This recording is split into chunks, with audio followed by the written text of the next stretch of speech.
Video tutorials by Andrew Buckle. In this tutorial, I'm just going to show you how you can combine multiple pattern layers to create some interesting background designs, of course, which could be used for other things other than just backgrounds. But anyway, this set is a set of flame designs. Now these are available on the Graphicxtras site, but of course you could use any other pattern layers you've got. Now, there's a pattern layer, you can just move it around. You can just see it's over here, pattern fill 1.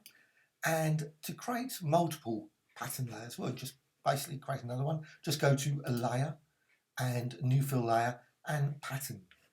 Now, before I actually continue, what I'm going to do, I'm actually going to apply a filter to this because I want to slightly blur this. So filter and blur and Gaussian blur.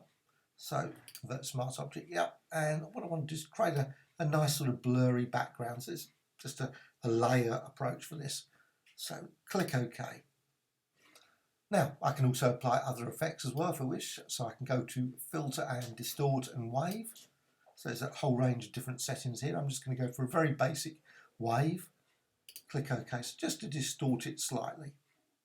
Now just go to a layer and a new fill layer and pattern again. Click OK, and you've got this another design. There's a whole range of different designs, but of course, like I said, depending on the set that you've got, you can work with that. So I'm just going to click OK.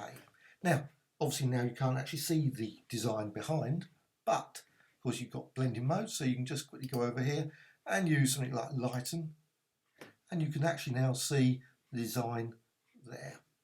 And you can of course still move it around. You can still see the background design as well.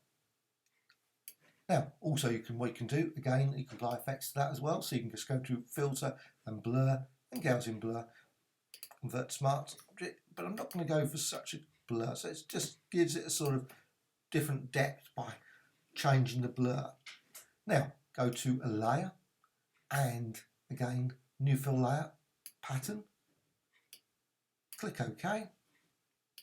And again, there's a whole range of different designs you can just select.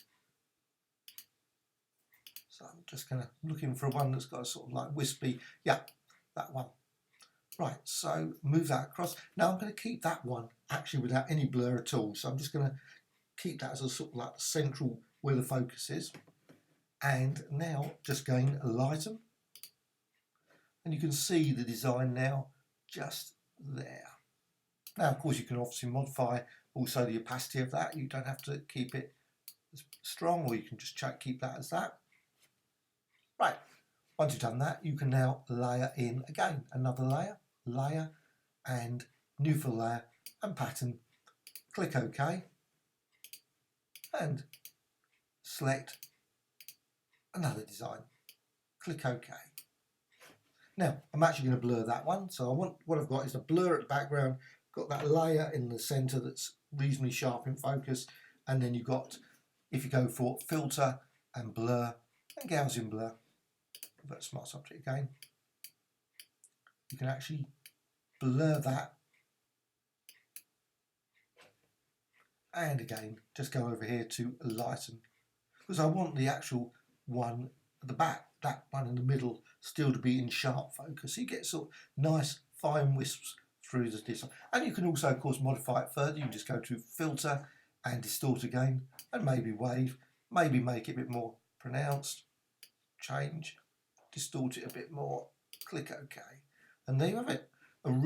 So basically combinations of backgrounds, combinations of layers I should say, and blending modes. You can create thousands of different designs from a very basic set of patterns and tiles, which can be then flattened at that point. And of course you can continue, add maybe other effects and blend them again with other things. Hope you found this of interest.